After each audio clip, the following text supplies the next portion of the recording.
wabarakatuh. Saya Diana Pramudiawardani SEMM, dosen program studi manajemen Universitas Muhammadiyah Ponorogo, di mana saya mengampu mata kuliah manajemen sumber daya manusia. Dan di sini saya akan mendeskripsikan mata kuliah yang saya ampu berkaitan dengan manajemen sumber daya manusia, membahas tentang fungsi manajemen pada sumber daya manusia di dalam organisasi, baik itu dari proses perencanaan, pengorganisasian, pengaktualisasian, dan pengontrolan SDM di dalam organisasi. Mata kuliah ini mengkaji tentang proses sumber daya manusia, dari tentang proses SDM seperti menganalisis pekerjaan, seleksi, rekrutmen, penempatan, pelatihan, pengembangan, sampai pada proses purna kerja. Metode pembelajaran yang digunakan yaitu dengan menggunakan pendekatan diskusi dalam rangka untuk menjadikan mahasiswa supaya lebih aktif dalam proses pembelajaran. Manajemen sumber daya manusia mendiskusikan tentang proses SDM yang diterapkan oleh suatu organisasi, baik itu secara holistik, karena sumber daya manusia merupakan tahapan yang tidak dapat dipisahkan. Materi pembelajaran yang kami sampaikan berkaitan dengan personel planning dan recruiting. Kemudian ada konsep rekrutmen dan mendeskripsikan proses seleksi, program orientasi dan keputusan penempatan, konsep dan teknik pada penilaian kinerja, kebutuhan, jenis, metode dan evaluasi pengembangan sumber daya manusia, kemudian bagaimana mahasiswa nantinya akan mengimplementasikan perencanaan dan pengembangan karir. Selain itu, kami juga membahas berkaitan dengan konsep penggajian dan mengidentifikasi komponen kompensasi, aktivitas-aktivitas dan penyelesaian konflik internal karyawan. Selain itu juga ada keselamatan dan kesehatan kerja atau program K3 di dalam manajemen sumber daya manusia, dan konsep serta aktivitas yang dilakukan dalam audit sumber daya manusia. Tujuan dari mata kuliah manajemen sumber daya manusia untuk memberikan wawasan kepada mahasiswa mengenai pentingnya pengelolaan sumber daya manusia dalam mencapai tujuan organisasi, baik itu dalam konteks perusahaan, lembaga maupun organisasi non-profit. Mengajarkan berbagai fungsi manajerial dalam sumber daya manusia seperti perencanaan, rekrutmen, seleksi, pelatihan, pengembangan, kompensasi, dan hubungan industrial. Memberikan keterampilan secara praktis kepada mahasiswa untuk dapat mengelola dan memimpin sumber daya manusia dengan efektif, termasuk dalam hal pengambilan keputusan terkait kebijakan sumber daya manusia. Menyiapkan mahasiswa supaya dapat menjadi profesional dalam bidang manajemen sumber daya manusia yang nantinya mampu menghadapi berbagai tantangan dalam dunia kerja seperti pengelolaan talenta, perubahan organisasi, dan pengolahan kinerja. Menekankan hubungan erat antara kebijakan dan praktik manajemen SDM dengan produktivitas dan kinerja organisasi. Terima kasih. Wassalamualaikum warahmatullahi wabarakatuh. Assalamualaikum warahmatullahi wabarakatuh. Waalaikumsalam warahmatullahi Waalaikumsalam. wabarakatuh. Alhamdulillahirrahmanirrahim. Untuk siang hari ini kita bisa bertemu ya di mata kuliah manajemen sumber daya manusia. Untuk suara dan share screen saya apakah aman di layar rekan-rekan mahasiswa? Aman, Bu. Oke, baik. Untuk siang hari ini kita akan membahas berkaitan komponen kompensasi dan isu-isu dari manajemen kompensasi. Mungkin di semester awal kemarin kita sudah membahas berkaitan dengan kompensasi ya, sudah kita singgung sedikit. Jadi kita hari ini, siang hari ini akan lebih spesifik ya, maksudnya apa itu dengan komponen-komponen yang ada di dalam kompensasi dan berbagai macam isunya. Nah, baik, berkaitan dengan kompensasi ya, merupakan salah satu aspek penting dalam manajemen sumber daya manusia atau human resource management, di mana ini melibatkan pemberian imbalan atau penghargaan kepada karyawan atas kontribusinya kepada organisasi. Jadi komponen ini sebenarnya tidak hanya berupa kompensasi yang berupa gaji pokok, tapi mereka juga bisa dalam bentuknya non finansial, itu berupa penghargaan dan sebagainya. Sehingga ini memang dirancang bagaimana supaya karyawan itu bisa termotivasi untuk mencapai tujuan dari organisasi itu sendiri. Oke, kemudian berkaitan dengan komponen finansial, di sini ada gaji pokok. Gaji pokok merupakan pembayaran tetap yang diterima karyawan berdasarkan jabatan, pengalaman, dan tingkat pendidikan ya. Karena hal ini harus memang dispesifikasikan dengan artian tingkat pendidikan anak SMA tentu berbeda gajinya dengan mereka yang di lingkup sarjana S1, S2 ataupun S3 gitu ya. Jadi ini benar-benar secara spesifik harus dipikirkan oleh perusahaan. Kemudian berkaitan dengan tunjangan, tunjangan merupakan tambahan dari gaji pokok yang diberikan untuk kebutuhan khusus karyawan ya, seperti biaya transportasi, kemudian ada ULP atau uang lauk pauk gitu ya. Kemudian ada tunjangan keluarga. Nah, tunjangan keluarga di sini biasanya tidak berupa, ada yang berupa uang, ada yang berupa sembako ya. Tinggal perusahaannya bagaimana nanti memberikan bentuk tunjangan tersebut. Oke, kemudian ada bonus dan insentif. Nah, bonus ini adalah sebuah pembayaran tambahan di mana mereka diberikan sebagai penghargaan atas pencapaiannya, itu seperti target atau hasil kinerja yang luar biasa. Sedangkan insentifnya itu lebih berfokus pada bagaimana mendorong karyawan untuk meningkatkan kinerjanya dalam jangka yang panjang. Sehingga ketika nanti mereka harus benar-benar memberikan bonus, itu harus benar-benar ada target atau hasil kinerja yang dipertanggungjawabkan. Kemudian ada komisi. Nah, komisi ini biasanya diberikan kepada mereka karyawan yang target penjualannya lebih dari yang ditargetkan dalam perusahaan itu sendiri. Jadi, ketika target penjualan yang diberikan perusahaan itu bisa melampaui dari karyawannya untuk menjual produknya, maka dia berhak mendapatkan komisi sebagai persentase dari penjualan yang dihasilkan. Oke, kemudian ada komponen finansial selanjutnya, yaitu program pensiun atau asuransi. Nah, program pensiun ini memang sangat perlu sekali ya, karena hubungannya dengan JHT atau jaminan hari tua, karena asuransi juga termasuk dalam kompensasi yang jangka panjang ya, untuk memberikan perlindungan secara finansial untuk karyawan yang sudah purna atau sudah pensiun ya, baik itu dalam keadaan darurat, misalkan dengan sakit atau kecelakaan. Jadi kalau misalkan asuransi ini tidak bisa dicairkan, itu bisa diklaim begitu ya. Dengan artian asuransi ini bisa diambil dalam jangka waktu sekian tahun.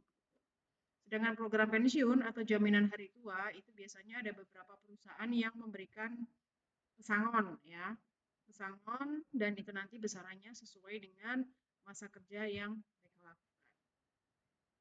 Oke, berkaitan dengan kompensasi non finansial tadi ya, ada kalau kompensasi finansial itu berupa gaji dan sebagainya, berupa materi, tetapi kalau kompensasi non finansial tidak melulu berupa materi.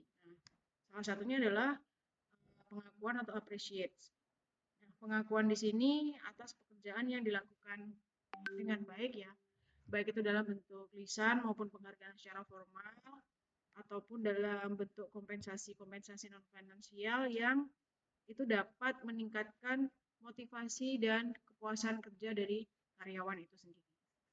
Kemudian ada kesempatan pengembangan karir. Nah, berkesempatan pengembangan karir ini sudah kita bahas di bab sebelumnya ya, karena hal ini adalah bagaimana kita menyediakan kesempatan bagi karyawan untuk pengembangan hard skill mereka, supaya ini nanti dalam pengembangan karir bisa memberikan sesuatu yang lebih kepada perusahaan, baik itu melalui pelatihan, pendidikan, dan sebagainya ya. Karena ini adalah sebagai bentuk promosi karyawan itu sendiri di dalam perusahaan. Oke, kemudian ada fleksibilitas kerja. Ya, fleksibilitas kerja ini tentunya adalah waktu yang tidak terikat, karena fleksibel. Jadi bebas gitu ya, dengan opsi kerja bisa dilakukan secara part-time, kemudian bisa dengan work from home atau work from anywhere. Dan anak-anak muda sekarang itu lebih kepada work from home dan work from anywhere ya, karena mereka membutuhkan workspace yang nyaman sehingga mereka bisa menyelesaikan pekerjaannya secara deadline dari perusahaan dengan baik tanpa harus hadir ke tempat kerja. Kemudian kesejahteraan dan kesehatan. Nah, berkaitan dengan program kesejahteraan, yaitu ada mental dan fisik karyawan ya.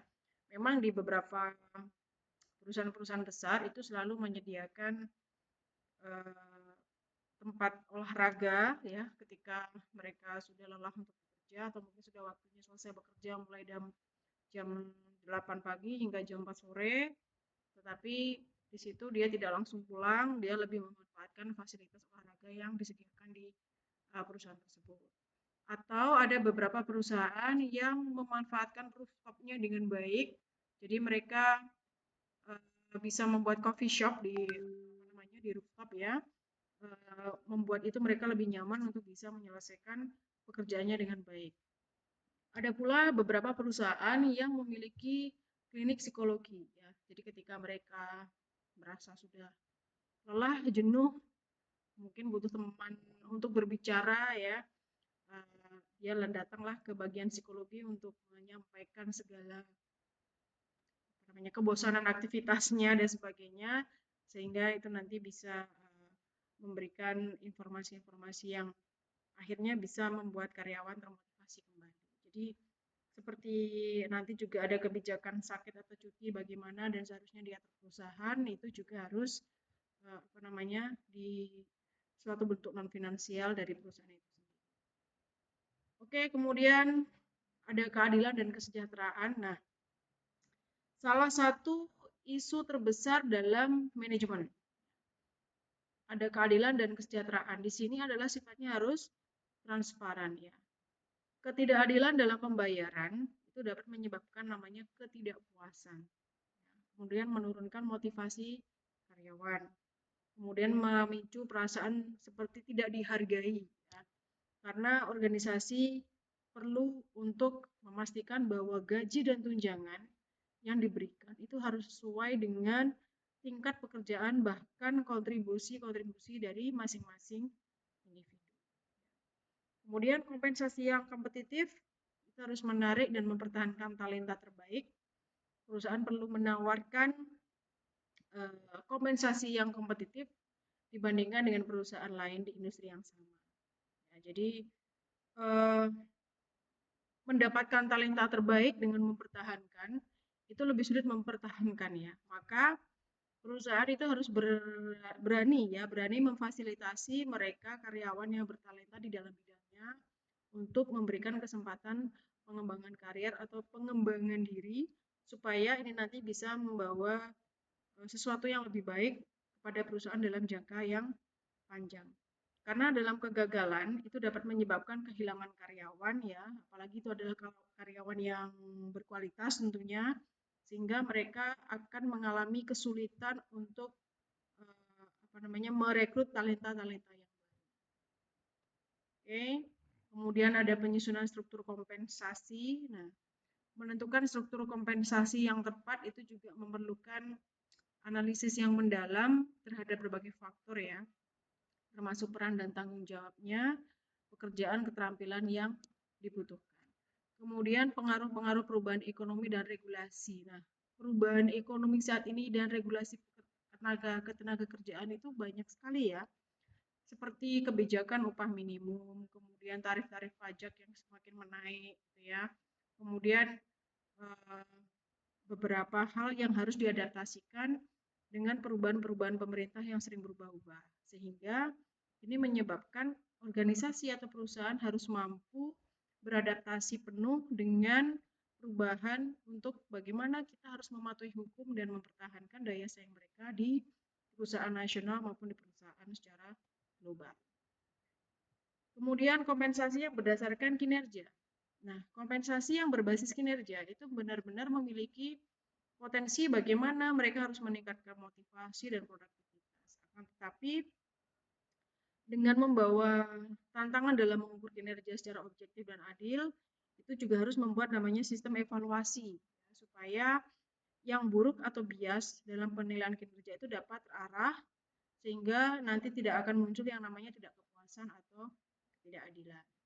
Kemudian keseimbangan antara kompensasi finansial dan non finansial. Nah, dari pihak manajemen itu harus benar-benar menyeimbangkan kompensasi-kompensasi baik itu finansial maupun non finansial. Bagaimana dari pihak top manajemen itu harus berani menciptakan lingkungan kerja yang kondusif. Ya, sementara dalam kompensasi-kompensasi secara finansial itu biasanya dapat memotivasi secara langsung. Akan tetapi tidak menutup kemungkinan kompensasi yang non finansial pun juga harus dapat terlibat dalam bentuk loyalitas kepada karyawan. Salah satunya tadi adalah sebuah penghargaan atau appreciate. Oke. Kemudian berkaitan dengan komponen kompensasi itu memiliki peran penting ya dalam menciptakan lingkungan kerja yang produktif tentunya dan memotivasi karyawan sehingga bagaimana tujuan tersebut bisa dapat adil, patuh serta regulasi dengan baik. Dengan mengelola isu-isu tersebut, maka kita harus berhati-hati ya bagaimana kita harus menciptakan sistem kompensasi yang adil, transparan, bahkan efektif yang pada akhirnya nanti harus meningkatkan kinerja retensi karyawan. Oke, mungkin kita bisa feedback ya dari teman-teman berkaitan dengan materi yang sudah kita sampaikan, kita pelajari bersama. Boleh dong Ibu minta pendapatnya dari salah satu rekan mahasiswa nih yang bisa kita feedback ya berkaitan dengan kompensasi finansial dan non finansialnya. Kira-kira sejauh mana sih pandangan Anda sebagai rekan mahasiswa pentingnya komponen finansial dan non finansial beserta isu-isu yang ada di apa namanya fenomena pemerintah saat ini? Monggo, bisa dibantu?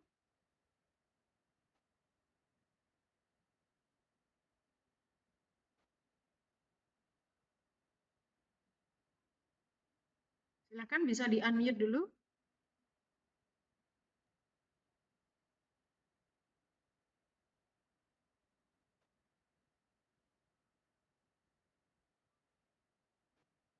Silakan bisa di-unmute dulu. Kira-kira seberapa penting sih kompensasi finansial dan non finansial dalam sudut pandang Anda sebagai rekan mahasiswa untuk perusahaan jangka panjang dan terhadap karyawan itu sendiri? Yuk. Silakan Septiana, Yuwana, Nurul, Dea sama Putri, mungkin bisa dibantu.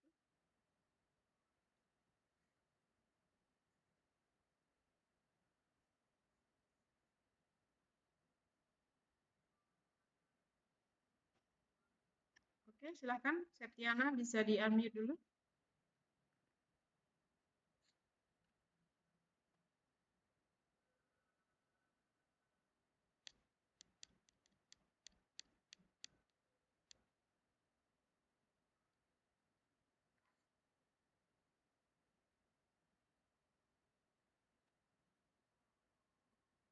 Baik, silakan. Yuk. Maybe Yuwana mau coba?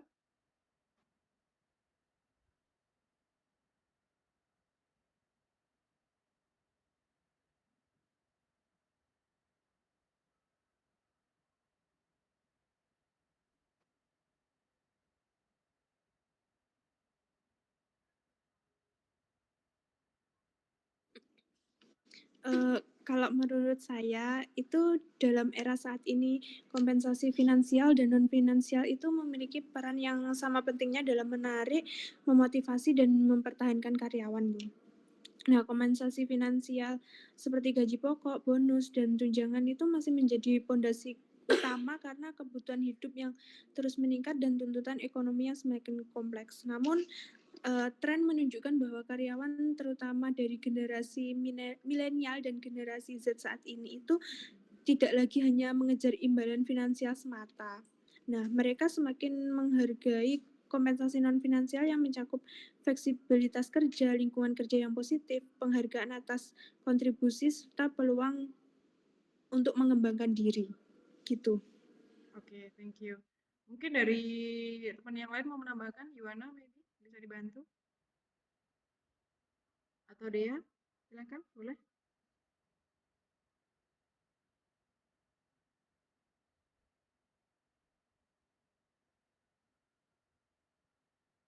Oke, Yuwana, silakan. Izin menambahkan, Bu. Oke.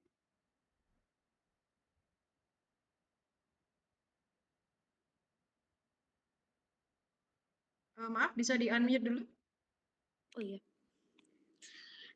Kalau menurut pandangan saya, kompensasi finansial dan non finansial itu memiliki peran yang sama-sama pentingnya dalam menjaga keseimbangan antara kepuasan kerja dan juga produktivitas karyawan. Dan pada era saat ini itu karyawan itu tidak hanya mencari upah yang layak, tetapi juga memperhatikan aspek kesejahteraan emosionalnya, terutama untuk para Gen Z biasanya supaya tidak burn out kayak gitu, dan juga membutuhkan peluang untuk pengembangan diri dan juga kualitas lingkungan kerja yang lebih baik gitu. Terima kasih. Oke, thank you. Kalau berkaitan dengan isu-isu manajemen saat ini ya, dikaitkan dengan isu pemerintahan, kira-kira tanggapan Anda sebagai rekan mahasiswa seperti apa? Bisa dibantu, Nurul, Rita, sama Dea?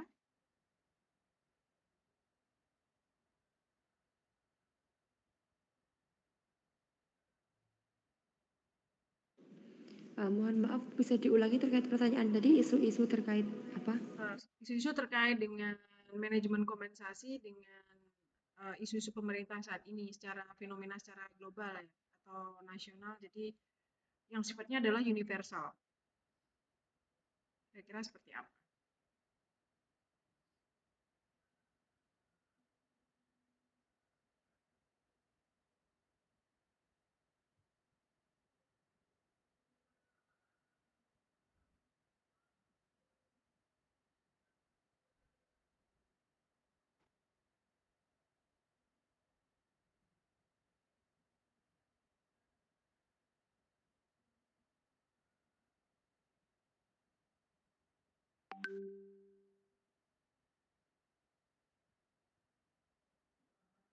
Oke, silakan Mbak Nurul, Mbak Dea.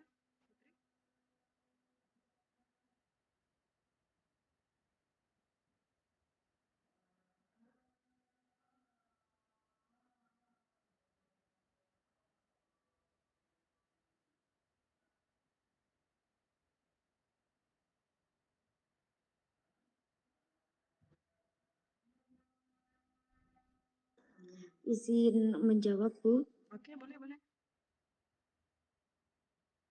Unmute dulu, unmute. Kalau sebagai mahasiswa, saya melihat isu-isu manajemen kompensasi saat ini jika dikaitkan dengan kepemerintahan itu sangat erat berkaitan dengan kebijakan pemerintah seperti upah, kemudian juga jaminan sosial dan perlindungan kerja, dan kesenjangan penghasilan dan ketidakpastian kerja di era digital ini kan semakin tinggi, dan juga tuntutan transparansi itu juga menjadi tantangan utama bagi kita karena pemerintah